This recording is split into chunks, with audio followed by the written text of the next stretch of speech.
John pinion missionary வாழ்க்கை வரலாறு. இங்கிலாந்தில் உள்ள பெட்ஃபோர்ட் என்ற இடத்தில் ஜான் பெனியன் 1628 ஆண்டு நவம்பர் மாதம் பிறந்தார். இவரது பெற்றோர் கிறிஸ்தவர்கள் அல்லர். சிறுவயதில் தனது மூதாதையரின் தொழிலான பாத்திரங்களை பழுதுபார்த்து விற்பனை செய்யும் தொழிலையே இவரும் தனது தந்தையுடன் சேர்ந்து செய்து வந்தார். ஏழை குடும்பத்தில் பிறந்து வளர்ந்ததால் உயர்கல்வி பெற இவருக்கு வாய்ப்பு கிடைக்கவில்லை.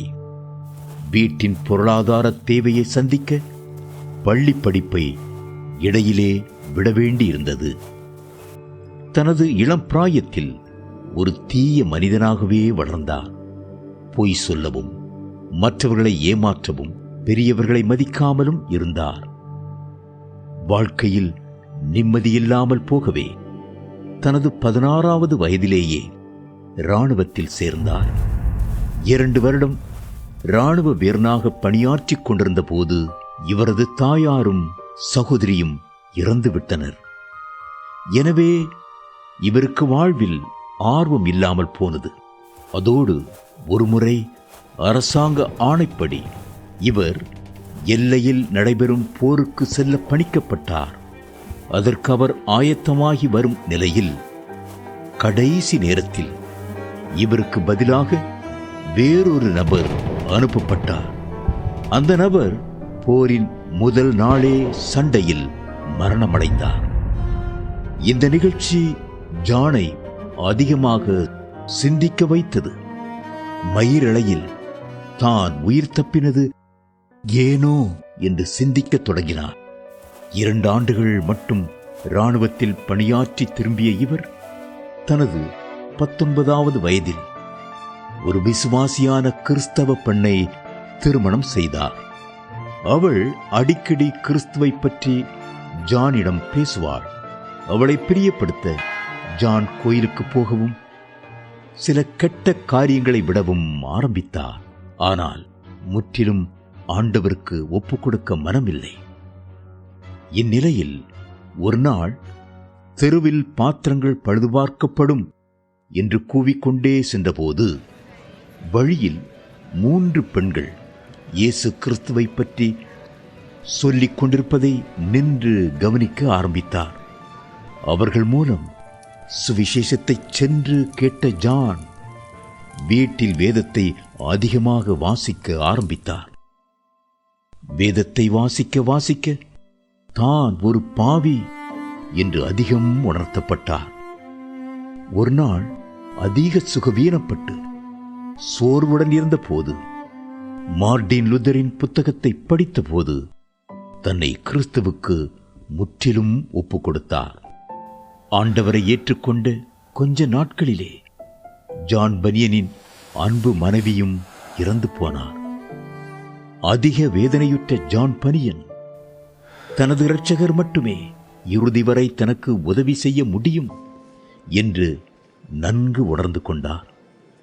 தனது வாழ்வை அவருக்கு சமூலமாய் அர்ப்பணித்து ஆண்டவருக்கு தன்னால் இயன்றதை செய்ய முன்வந்தார்.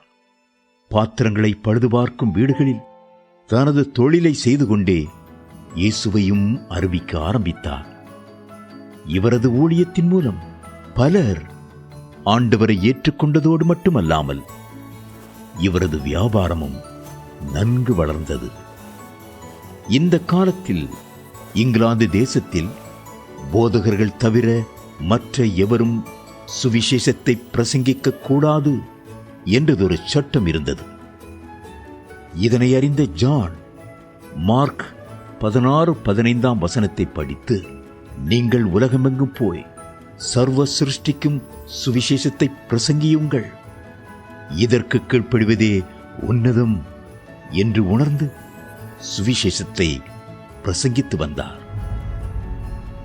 சில வருடத்திற்கு பின் இதே சட்டம் கடுமையாக பின்பற்றப்பட்டு போதகர் அல்லாத வேறு யாராவது சுவிசேஷத்தை பிரசங்கித்தால் சிறைச்சாலையில் போடப்பட்டதோடு கடுமையாக தண்டிக்கப்பட்டனர். ஜான் நாட்டின் சட்டத்தை மீற விரும்பாவிட்டாலும் தேவனுக்கு கீழ்ப்படிதலை தனது வாழ்வில் முதன்மையாக கருதினார். எனவே தனது ஊழியத்தை அவர் நிறுத்தவில்லை. ஒரு நாள் ஒரு கிராமத்தில் சுவிசேஷத்தை பிரசங்கிக்க மக்கள் இவரை அழைத்தபோது அதனை அறிந்த காவல்துறையினரும் வந்து காத்திருக்க ஜான் தனது பிரசங்கத்தை ஆரம்பித்த உடனே காவலரால் சிறைப்பிடிக்கப்பட்டு நீதியின் முன் நிறுத்தப்பட்டார். நீதிபதி இவரிடம் இனி சுவிசேஷத்தை பிரசங்கிக்க மாட்டேன் என்று உறுதி கூறினால் உன்னை விடுவிக்கிறேன் என்று கூறினார். ஆனால் அப்படி உறுதியளிக்க ஜான் பனியன் முன்வரவில்லை. முதலில் 3 மாத சிறை தண்டனை அவருக்கு அளிக்கப்பட்டது. அதற்கு பதில் உரைத்த ஜான் பனியன், இன்று நான் விடுவிக்கப்பட்டால் தேவ உதவியால் நாளை பிரசங்கிப்பேன் என்றார். எனவே அவரது சிறையிருப்பு 3 மாதத்தில் முடியாமல் 12 வருடமாக நீடித்தது. இந்த 12 வருடத்தில் எந்த நேரத்திலும் அவருக்கு விடுதலை கிடைக்கும். ஆனால் ஒரே ஒரு நிபந்தனை, அதாவது நான் இனி பிரசங்கிக்க மாட்டேன் என்ற ஒரே ஒரு உறுதிமொழி அவர் வழங்க வேண்டும் என்று கூறப்பட்டது. சிறிய இருண்ட அறையில் 50 பேருடன் இவர் தங்க வேண்டியிருந்தது. இதனால் நோய்கள் வேகமாக பரவி பலர் அதே அறையில் மரித்தனர். தனது குடும்பத்தையும் 4 பிள்ளைகளையும் பிரிந்து வெளி உலகத்தையே பார்க்காமல் 12 வருடம் சிறையில் கழித்தது கஷ்டமாக இருந்தாலும் ஆண்டவரை அதிகம் நேசித்ததால் அதனையும் சகித்தார். சிறையில் இவருடன் கொலைகாரர்கள், துஷ்டர்கள் என கிறிஸ்துவை அறியாதவர்கள் இருந்தனர். இவர்களுக்கு சுவிசேஷத்தை சொல்லி அநேகரை நீதிக்குட்படுத்தினார். சிறையிலே இவர்கள் கூடி ஜெபிக்க ஆரம்பித்தனர். சிறையில் ஒரு நிமிடமும் வீணாக்காமல் வேத வசனத்தை வாசிப்பது, ஜெபிப்பது, எழுதுவது என்று செலவழித்தார். அங்குதான் அவர் மோட்ச பிரயாணம் என்ற தனது தலை சிறந்த புத்தகத்தை எழுதி முடித்தார்.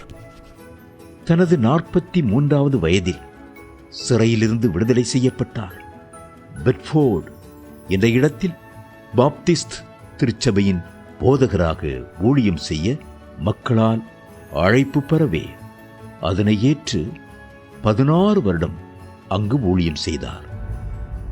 சபை போதகராக மட்டுமன்றி பல இடங்களுக்கு பயணம் செய்து கல்லூரி மாணவர்கள் மத்தியிலும் தெருக்கூட்டங்களிலும் சுவிசேஷத்தை பிரசங்கித்தார்.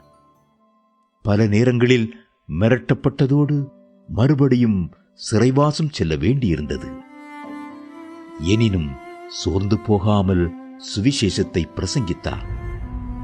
தனது சபை அங்கத்தினர்களின் குடும்பங்களில் உள்ள பிரச்சனைகளை தீர்த்து அந்த மக்களை கிறிஸ்துவுக்குள் ஊன்றக்கட்டும் பணியிலும் அதிகம் ஈடுபட்டார். ஓடிப்போன ஒரு மகனை அவனது குடும்பத்துடன் சேர்க்கும் பணியில் ஈடுபட்டு உழைத்தபோது கொட்டும் மழையிலும் கடினமான 40 மைல் பிரயாணம் மேற்கொண்டார். மழையில் அதிகம் நனைந்ததால் சுகவீனப்பட்டு 1688ஆம் ஆண்டு ஆகஸ்ட் மாதம் 13ஆம் தேதி தனது 59வது வயதில் மரித்து பூமியில் தான் ஆசையாய் சேவித்த ஆண்டவரை பரலோகத்தில் முகமுகமாய் தரிசிக்கவும் சேவிக்கவும் சென்று விட்டார். போதகர் ஜான் பனியன் இன்று நம்மிடம் இல்லை. ஆனால் அவர் உருவாக்கின மோட்ச பிரயாணம் என்ற புத்தகம் இன்றும் அநேகரை ஆண்டவரண்டை வழிநடத்தி வருகிறது. வேத புத்தகத்திற்கு அடுத்தபடியாக 130க்கும் அதிகமான மொழிகளில் மொழியாக்கம் செய்யப்பட்ட இந்த புத்தகம் எல்லோராலும் விரும்பி வாசிக்கப்படுகிறது.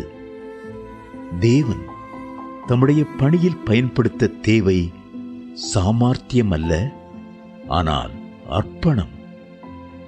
சாமானியர்களைக் கொண்டு சரித்திரம் படைக்கும் ஆண்டவர் உங்களைக் கொண்டும் புதிய சரித்திரம் படைப்பார். ஆமேன், ஆமேன்.